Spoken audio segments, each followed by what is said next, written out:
Welcome to our second episode of the DRI podcast. Dewji Realty Information Podcast. Second episode already? Already, buddy, we're here. I'm your host, Ali Dewji. Mikhail Dewji. Today, we are super excited to... Who we got today, Mick?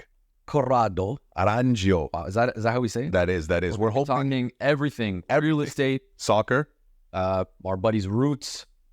I think he has an interesting story to talk about a restaurant that sort of left him a little bit. Don't give too much away. Nah, but I'm hoping he's going to go into it, right? We're going to see how it goes. So soccer, this, that, and I think we might even ask him the question that you and I debate out about. Some personal ones? We're going to have to ask him. All right. Well, not boxers and briefs. It's Ali Dewji. And Mikhail Dewji with the Drip Podcast.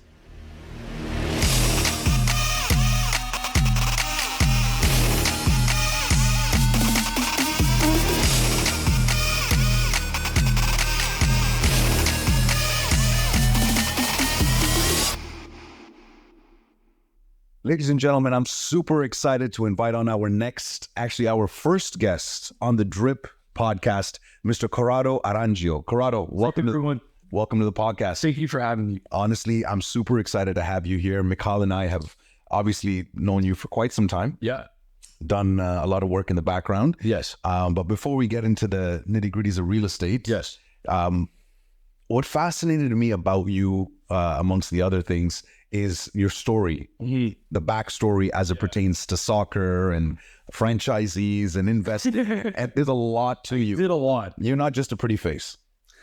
So before we get into real estate, why don't you run us a little bit from the pitch to the pre-construction side of things? Yeah, so for my roots, it all started from soccer. You know, like I started at the age of 12. My dream was to become a soccer player and play in Italy. And my favorite team is Inter Milan. It's crazy though. I wanted to play with AC Milan, and I have a picture. If you go back to like on my Facebook, my mom got me a cake. It was weird because I used to wear all the soccer jerseys. Yeah, like which one specifically? Was it the all the jerseys I used to get? No. So this picture, the cake was an Inter cake, but I was wearing an AC Milan jersey. Wow. And 2 years later, I had a trial with AC Milan. Wow. But that was my dream. I remember, I'm like everybody's saying, like, make a wish, like, I was blowing the candles. I'm like, yeah, that was my dream. Yeah, that's wild. Crazy, classic Italian young boy dream. I know. Yeah, but I kind of lived in a bubble here in Toronto. How so? Because, like, I never tried different foods. I only ate Italian food. We wouldn't eat much junk food, like pure, like, pasta, healthy stuff. That's a positive thing, to be honest. Yeah, it was, but I was like, like, I see my friends eat junk food, McDonald's and stuff like that. I'm like, I really want it, but like my mom would make really good food. So when you would not eat this junk food, the McDonald's and stuff like that, you had your eye on the prize kind of thing? Or was it like, I'm already full? Like, what was it that stopped you from grabbing that quarter pounder with cheese? No, my mom just wouldn't get it for me. Like, she bought me to eat like homemade food, which was good. Right. But I mean, there comes a point where you're so accustomed to the healthy foods that the junk foods, they don't satiate you. You know what I mean? I know, but when I was like 27, 28, I like binged all that stuff. You went nuts. I went nuts. And I still do today. Like if I want McDonald's on board. I mean, you're in good shape. You don't look like you binged much. I'll only do it if I run though. Every morning I run. It's like a ritual. It's what I did playing soccer, and I kept the same thing, the same routine. At one point in my life, I tried changing it. I'm like just pure just work, but I wasn't getting the results. Results in which side of things? From your everything business? In life, business, everything. It's like a cycle. It's like I have to work out every day. I have to run, take care of my body, and then everything will come. Is that from like the standpoint of you believe like your body's your temple, and if your temple is legit, is on point, that you're able now to be the best version of yourself in the world? Yes. But for me, it was just more of like a routine that I did. And I didn't even understand that, what you just said. It was more of like, this is what makes me feel good mentally, physically, and allowed me to be the best version of myself. That's amazing. Now what next steps after? Like, you had the dream to go to AC Milan. Yeah. You got this trial. Yeah, I went to Europe. I was able to play with a lot of teams. I tried out for a lot of teams. From Perugia to Pro Patria, to Legnano, to AC Milan's juniors at the time. FC Messina was a big one. Like I remember when I was there, I pretty much made it, and I escaped, and I left the camp because I got homesick. So the team gave me like a clubhouse, like a place to stay right beside the restaurant where all the players would come and eat Okay, so at the time, Messina was in Serie A, and whenever the teams would come there to play, right, at their stadium, they would eat at this restaurant right on the water, and there was a little place that, like, it was like a little house, right, that I lived in for a bit. And I was okay until my mom said to me, like, are you sure you're okay? It's like, you're by yourself. Then things start to get to my head. And I started... You're how old at this stage? I think it was about 16. Okay. Yeah. And I was scared. And then I just escaped. And I felt like I used to have asthma when I was a kid. So I felt like I was getting an asthma attack. And really, I don't think I was. It was just meant to take like a puffer frequently when you play. Yeah. No. When it went away. My asthma went away. Yeah. So you're saying that the version of Corrado would have been drastically different had you not decided to go back home? Version of Corrado would have been subbing on for Bernadeschi. Yeah, you know what? No, I think at the time of my life, at that time, I needed a mentor. Physically, I was in top shape. Skill wise, I had a lot of skill. The only thing that I was lacking, 50% is the skill, the strength, the speed, everything. I trained for all that. But the other 50% is mental. If you don't have it here, you're not going to go anywhere. Wow. Yeah, and I didn't know that. Like, I was a kid. Like, my dad, my parents supported me whichever way they possibly could. But, like, I didn't understand that. I was doing a lot without the help. Yeah. I'm guessing a lot of the other boys you were with didn't have your best interests in mind, because it's sort of a competition. Everyone's trying to get one up on the other. You're absolutely right. So after that, they put me in like a hotel, because the club owned the hotel as well. And I had a roommate. And this guy, when I went into all my stuff, I walked in and they were going through my bags and stuff like that. And I was like, what the heck's this guy doing? Right? Same age as you, older? I think he was a year older than me. But look, I wasn't scared because I was just always a tough person. Like, I'm never scared of anyone, right? I just said to him, what are you doing? Why are you going through my stuff? Like, do you need anything? Do you need money? Do you are you okay? Right? Are you okay? Hey, are you okay, bro? I think he got the vibe, like, this guy's going to kick my ass if I don't watch out. Like, if you need something, tell me, but don't move through my shit. You have to give off that vibe, especially as a young guy. So the one thing about me, like, when I play soccer, I was like, at 16 years old, when I tried out for Perugia, there was 30-year-olds that I was playing with. I literally tackled them and they fell, and the guys were like, what the heck? So I was a strong player. Yeah. So, but that wasn't the point. It's just it made me feel like, I don't know, I can't really trust these people. And then, but after the guy was cool, like, we were talking, like, he was cool dude. He actually played for the international team, Italy, I think under 17 at the time as well. And I asked him, like, hey, man, like, how much money do you make? Like, do you guys make money? Like, because I didn't sign my contract at this time, so I didn't know. I didn't even talk about money. That was also in the back of my mind, too, because I don't want my parents didn't have a lot of money, so I don't want them to front, like, all this cash. So I wanted the club to kind of take care of it, because I had other opportunities with other clubs that would have paid for my parents and all that stuff, accommodation. So by you asking him, you're trying to figure out how far you can take. And something that I didn't know is that they will lie to you and say they don't make the players. This other kid. They're not allowed to talk about their contract. This guy's driving a Mercedes at 17 years old. Wow. Like, crazy car. So is he already on the team, or? Yeah, he's already signed with the team. Yeah. Yeah. So what did he tell you? He's like, no, I don't make that much money. Like, my dad helps me out. So I thought maybe his dad bought his car or something. Like, I didn't know what was going on. But then I found out from here, small world, that somebody was related to that guy who was making a killing. Do you think that's crazy? So the fact that you eventually got homesick when all that other stuff, do you think that misinformation was one of the factors? You're like, why am I doing this if I'm not even going to be able to support the family? That was one of them, but it wasn't all. Like, it was... for me, it was more of like the politics that was involved that I saw, like, really, really turned me off. It wasn't just because I loved beautiful guy. Exactly. Like, for me, I loved playing the sport. Like, I didn't look at it as I'm going to make so much money from it. You know what I mean? It wasn't about the money thing. It was something a career that I wanted to do for a while. But at the same time, I also, in the back of my mind, I'm like, I want to start my own businesses. I want to, because I was still kind of promoting at a young age at nightclubs. Oh, right. And I loved going to nightclubs, loved the music, being out with my friends. I met a lot of people.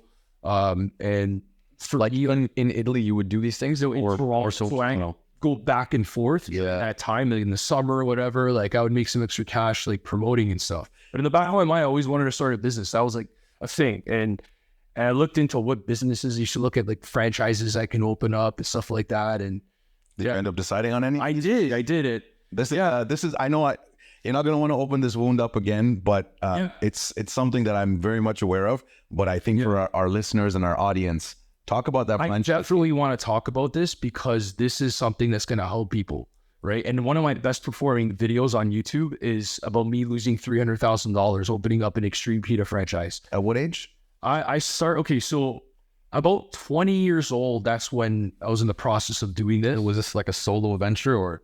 Yeah. Well, my brother did help me out a bit with it, like kind of like help me out meeting the owners and stuff like that. But it was my thing that I did.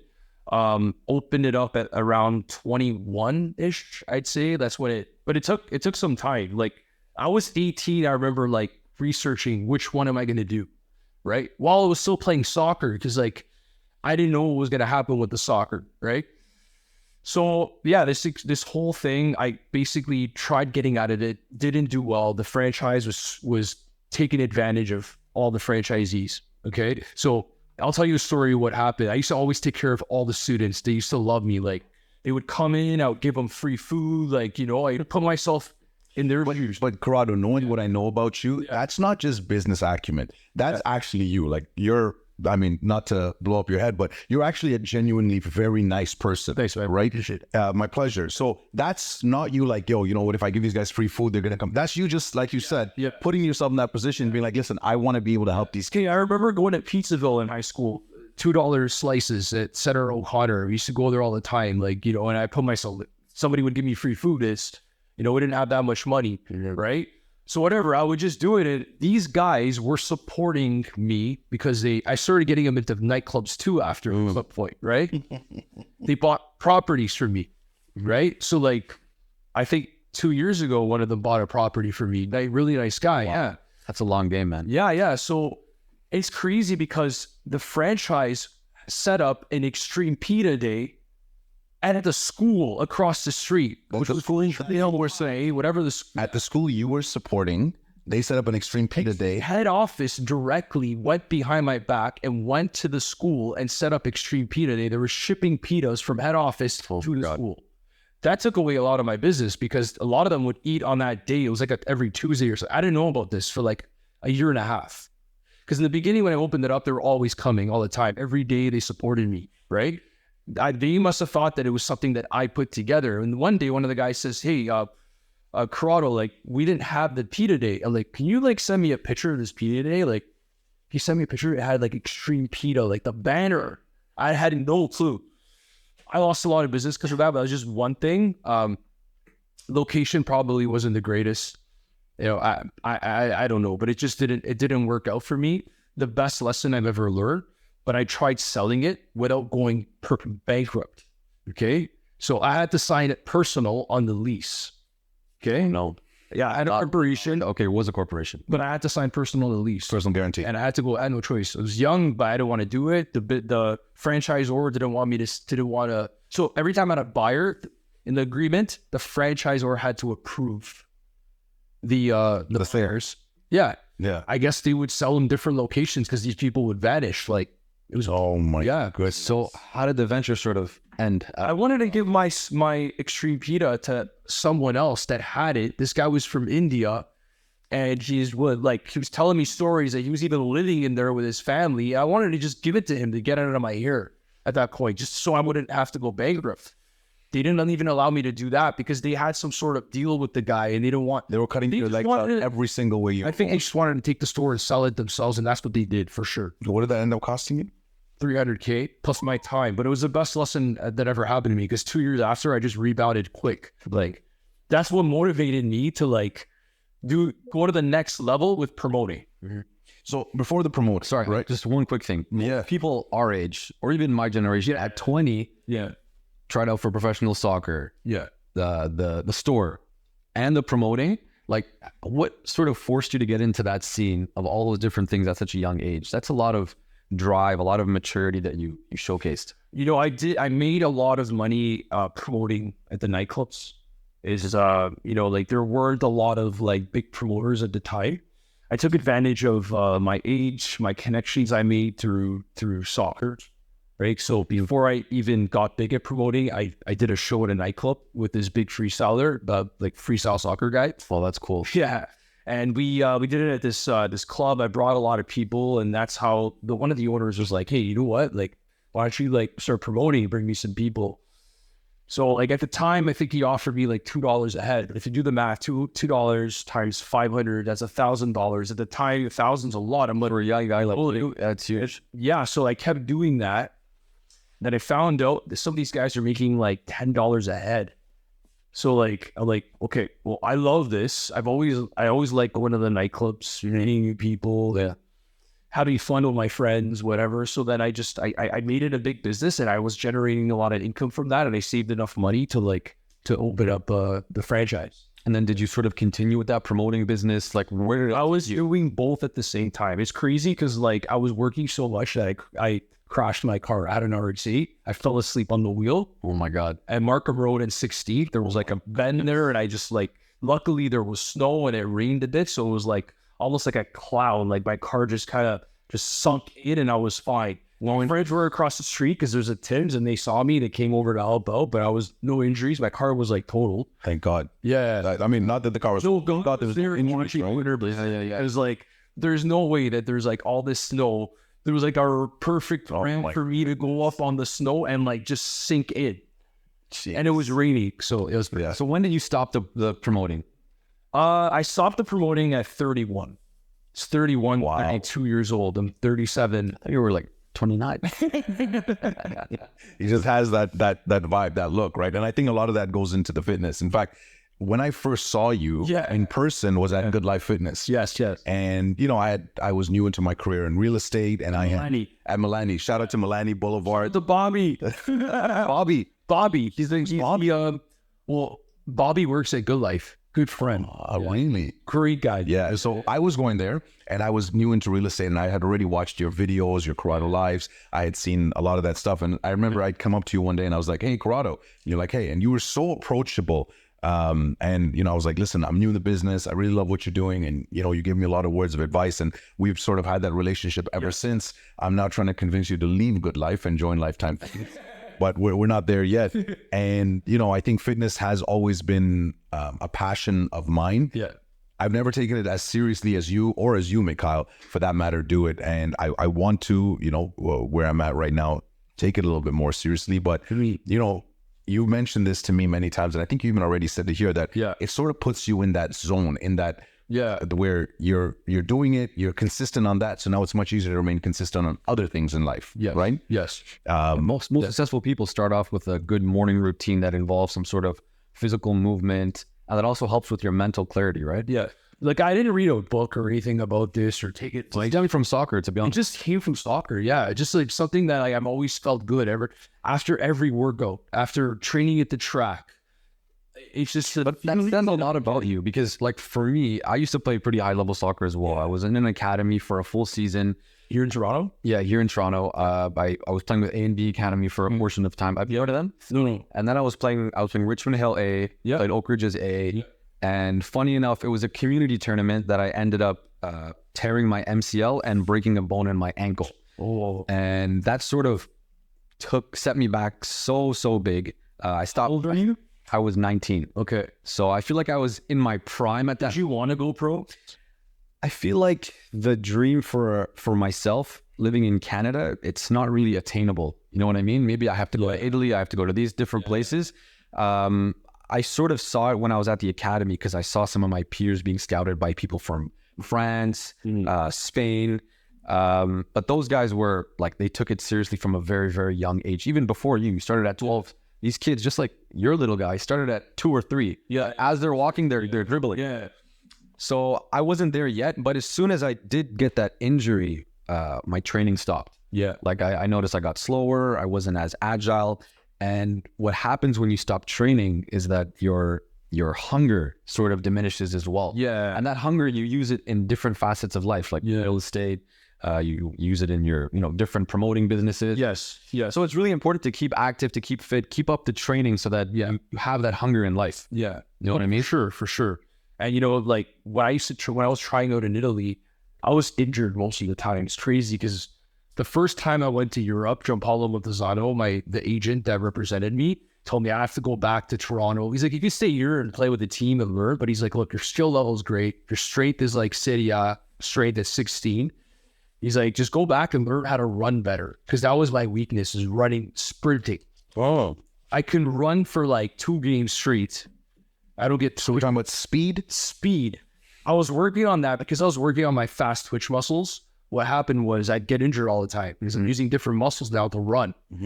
Though when I went back to try out and stuff like that, I wasn't like the fastest runner. Like my trainer year, like took me to the next level. Okay. Wow. Yeah. Like I wasn't the fastest runner, but I was like the 3rd fastest on the team, like 4th fastest. And that's pretty good because these guys are like pre-players. Yeah. For me, I was always like, not to brag, I was probably one of the faster guys on my team, but it was mainly because from a younger age, I wanted to go different places and I'd always bike everywhere. Yeah. So you're probably, it's just genetics, man. It's not for biking. No, maybe it's from our dad. It's our dad. Our dad played squash at a very competitive level. Represented the Dubai community. And you need fast twitch muscles for that. Oh, absolutely. So, in fact, the world champion, Jahangir Khan, his first cousin, Abbas Khan, would train with my dad. Yeah. And Abbas Khan was the was the Pakistani champion. With a pro boxer. With a pro boxer as well. Dad used to Bro, I have pictures of my dad. I love that. My dad running up sand dunes in Dubai, carrying his boy, who was like 170, 180 pounds, on his shoulders. Wow. So we're talking about sand dunes, his legs getting immersed. Till today, my dad's legs, they're calves, bro. They're freakishly large. Most people have the worst calf genetics. Yeah. I do. You have good calves. I have pretty good calf genetics. Shout out to my pops. What do you mind calves, man? It's a mission for suits because I have to get like custom because my calves are big. Yeah. My thighs are big. My shoulders, I have a weird body. Where do you get your suits from? What's your preferential? I like going to different places. Have you heard of Ermenegildo Xenia? Sorry? Have you heard of Ermenegildo Xenia? Xenia? Yeah. Yeah, Xenia, yeah. So, he just likes singing. Like I do. So our cousin is actually the head of the Canadian Xenia division. Wow.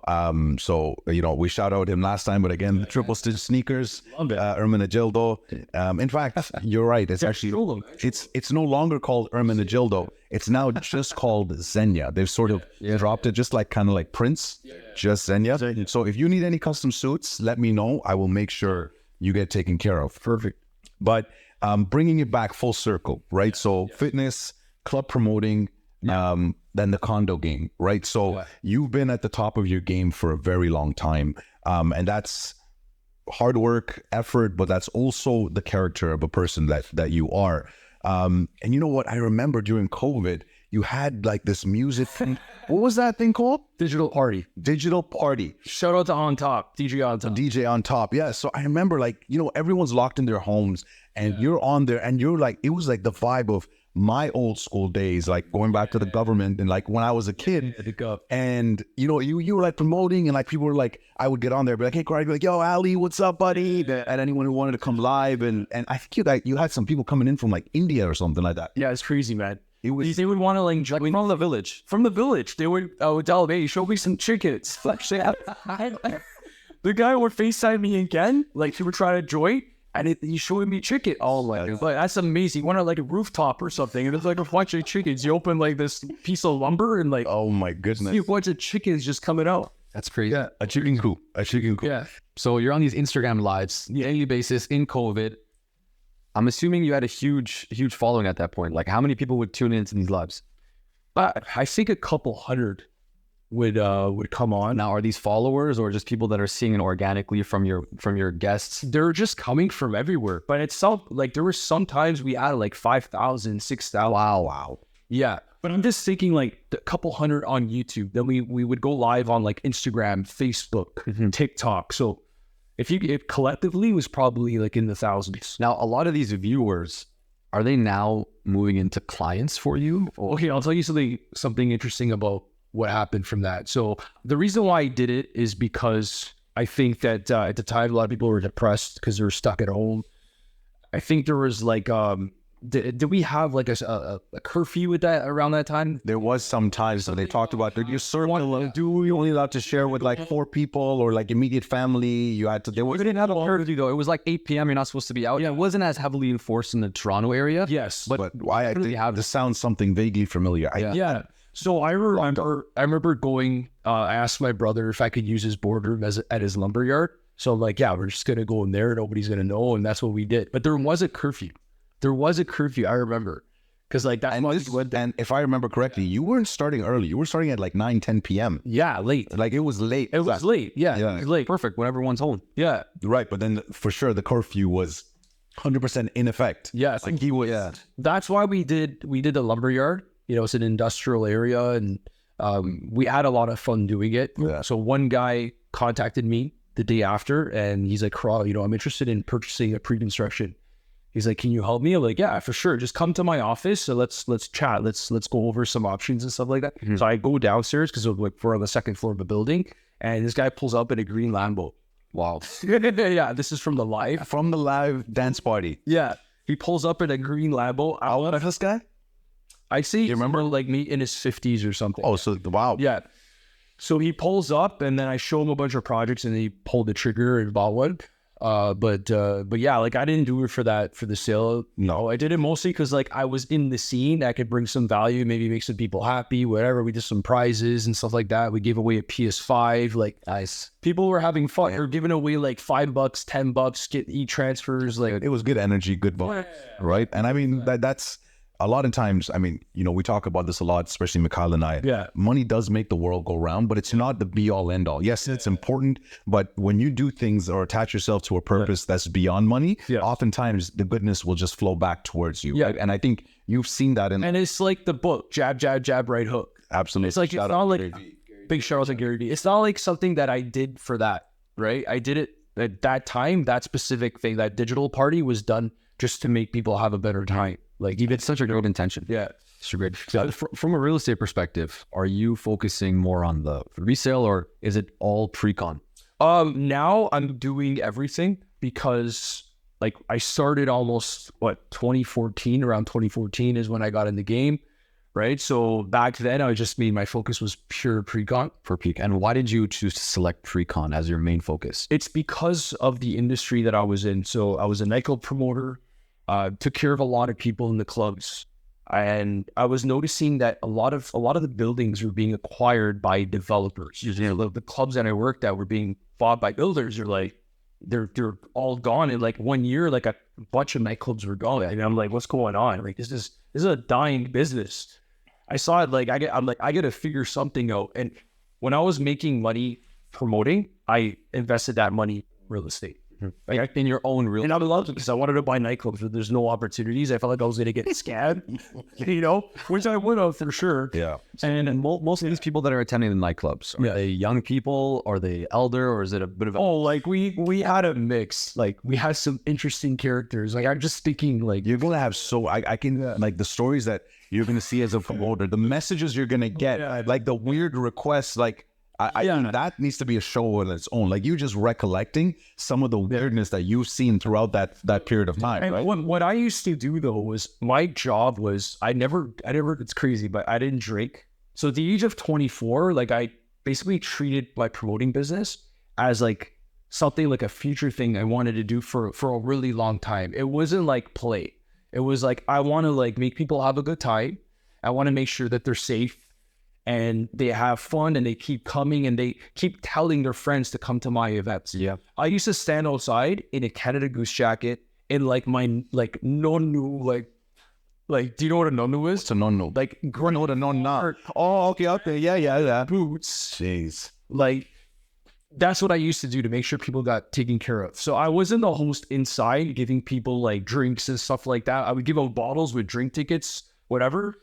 But I was able to collect such a big database, just taking care of people. Because when you go to a nightclub, you see a massive lineup. Like, what do? You speak to the guy. I was the guy dealing with the security, saying, you got to let this guy in. Yeah. Right? And I had a guy that was tougher than the security, making sure that these guys wouldn't mess around. Wow. I used to pay that guy to be that person to protect and help me with all these people coming. So How did you Big shout out to Dan. I love you. Dan, straight up, Dan?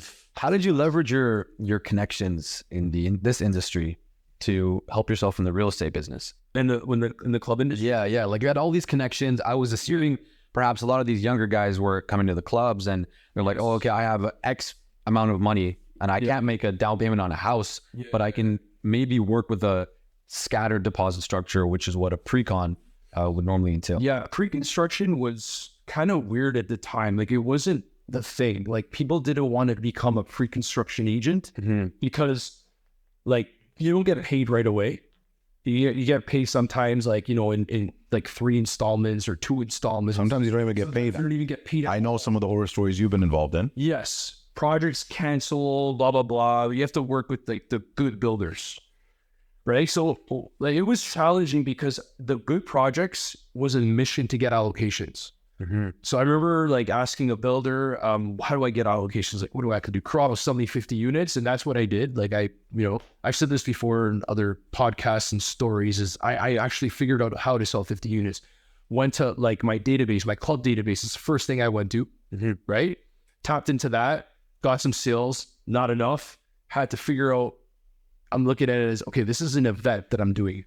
Corrado, think of this as an event. Like I'm putting together a Diablo Halloween ball with 5,000 people, right? So I did everything. Kijiji, Facebook, posters, flyers, whatever possible, to sell 50 units. And I did it, right? That opened up the doors for me. That must have been like the aha moment for you. To sell 50 units at whatever price point. No, but I believed in it. I wouldn't have sold it if I didn't believe in that 100%. And again, talking to your character, I know that. But to be able to do that aha moment and like, you know what? I have what it takes. Because you're young now. You're like in your 20s. I was probably at the time maybe 28 or something. So 7, I don't remember. Yeah. And moving 50 units, that's impressive. Yeah, but it was easier because of the price points, right? What were the price points back then? I would say like 250, 300,000. And for a one bed. We should have bought the building. Yeah, I know. In terms of closing at that point in time, was it like 2 years, 3 years, 5 years? Was it same thing? Anywhere now, like 3 to 4 years, depending the size of the development, right? So, just for our viewers, in terms of pre-construction, right? There's tons of benefits. You're buying a house tomorrow, almost at today's prices. Yes. Tell us about some of the benefits that maybe some people don't know when it comes to pre-construction. What I like about pre-construction is that it gives you the opportunity to buy something with not that much down, right? And you could kind of plan out your financing. Maybe you're going to inherit some money from back home or from a nonna or nonu or Zio or Zia, whatever, like you're going to inherit some cash. Maybe you're going to get a better job, in like 2 years, like that. It gives you time to get into something. But I always tell people, you're going to buy it, look at it as like a trophy collection, right? Don't look at it as like, I'm going to flip this thing as an assignment, even though you get an assignment. Assignment is important if you have to get out for an emergency reason. If something happens to you, like you just got to get out. Some people need a business off the assignment side of things as investors. Like they were buying it, flipping.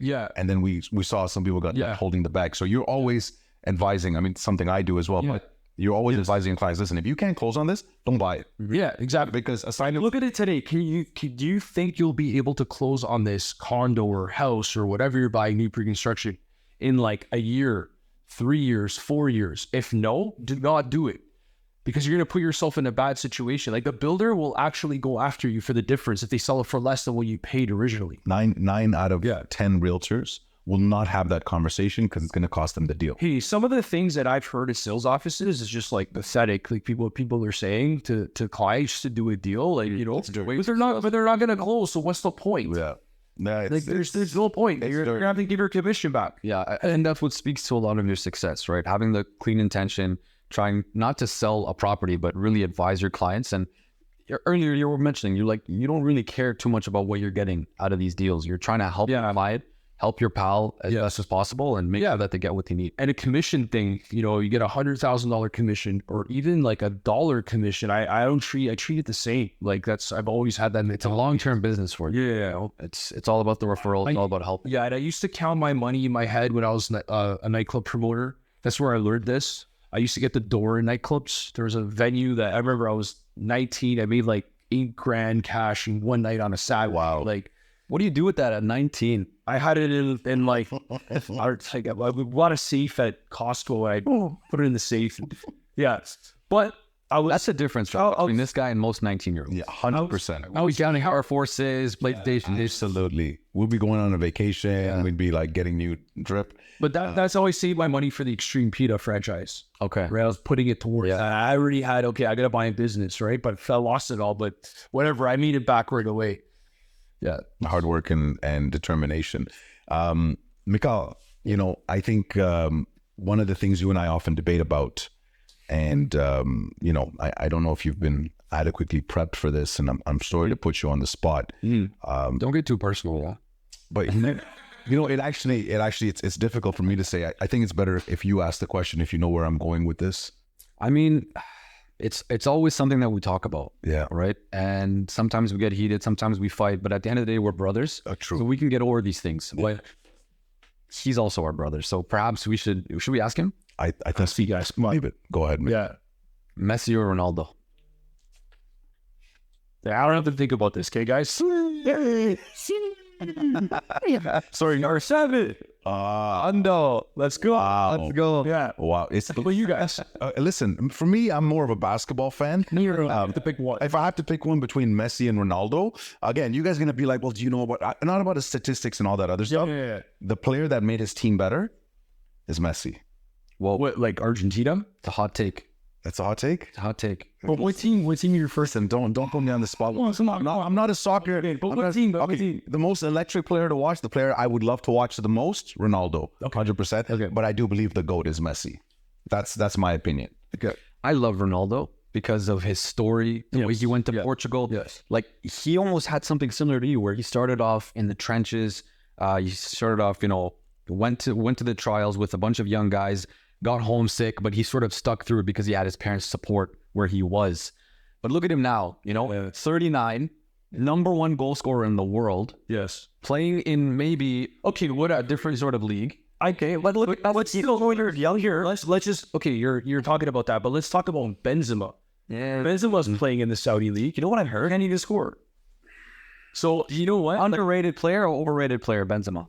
Benzema is a sick player. I thought it was door. Yeah, he's under. Amazing player. Yeah, I'm still like look at Ronaldo. Ronaldo's there. He's scoring. He's still the GOAT. Yeah, he's definitely the GOAT. If he goes to like a European team, he's still gonna play good. Look at what he did in the Prem when he came back to United. He did. Yeah, Messi could have never done that. no chance. He needed the Xavi, Iniesta. I always said that I know some guys are gonna get offended, but like I always said, Messi cannot play in Serie A. Like he's or the defenders, especially when he played the size of the defenders, they'll take him down, no problem. La Liga was a little bit different. Like, yeah, they had great defenders, but you can't compare it to Serie A. No chance. Messi in his place. He's still. I think Messi. We're never going to see an era like this. No chance. We were lucky enough to blessed. experience and watch these two legends play. Yeah. Right? Absolutely. The difference between Messi and Ronaldo is that Messi has the gift. Born talent. He's born with it. Yeah. Ronaldo wasn't. Right? And that's why I admire Ronaldo, because he has a complete package. Workhorse, speed, agility. He could jump higher than freaking basketball players. Finishing. He's faster than like some like, you know, track run. Did you ever watch that? I saw it where They tested him up fully, like in a scientific lab. they crossed the ball, okay? They crossed the ball, shut off the light, so he got to see a glimpse of where the ball's gonna go, and finished in the net. And he did it like header. He did it like a couple times. Yeah. And they tested the trajectory of his free kick. Yes. They did some. They made him shoot a ball into glass and see how many sheets he could destroy. Messi He got like 5 or 6 sheets. Messi did that test, there's no way he would have done as good as Ronaldo. So he has the complete package, and he had to work for that. That's the respect. Look, the player that inspired me is OG Ronaldo. That's no Ronaldo Nazario. Brazilian Ronaldo. wow. Is the guy that inspired me to play. I think, again, if he had the opportunity that Ronaldo did, like didn't get injured and stuff like that, For me, was always Zidane. Zidane was my favorite player. The Muslim guy. You know he's Muslim. I think I knew that. what really related to him. though, that actually helped me because I headbutt? really won that World Cup. Headbutt. I was so happy that happened, but like I didn't expect that from him. You know what? I take the good in it. I feel like that guy, he wears his emotions on his sleeve. Yeah. And I rate that. I like those kind of Materazzi said something crazy for him to do that. Yeah, for To be able to push a professional athlete that knows how to train and hone their emotions, to be able to flip like that. Yeah. He had to have said something. And I think I've heard what he said. Like I've heard like rumblings and stuff like that. It's not for this podcast, but Zinedine Zidane. I remember that going way back. Last thing I heard, Benzema might be coming to our team United. Come on. I heard rumors he might be coming back. He's not doing well right now. He might be coming back to United. That would be that'd be good. intense. Yeah. It'd be awesome. We got to get some Benzema United jerseys and just get rid of those sellable. No way. That's the nice club promoting scene. Well, Side hustle. Corrado, I want to thank you again for being a part of the podcast episode, the podcast journey. No, it's No, my pleasure. It's truly been a pleasure. And if you guys like this content, make sure to subscribe, make sure to follow from wherever you guys access your podcast content. Let us know who you want to see next. You might not be as good looking as this guy. Or as fit. But Like button. Yeah, Forget. thank You're going to with a friend. share it. They might find value in this. So I'm your host, Ali Dewji. Mikhail Dewji with... Corrado. I need an espresso. Let's do it.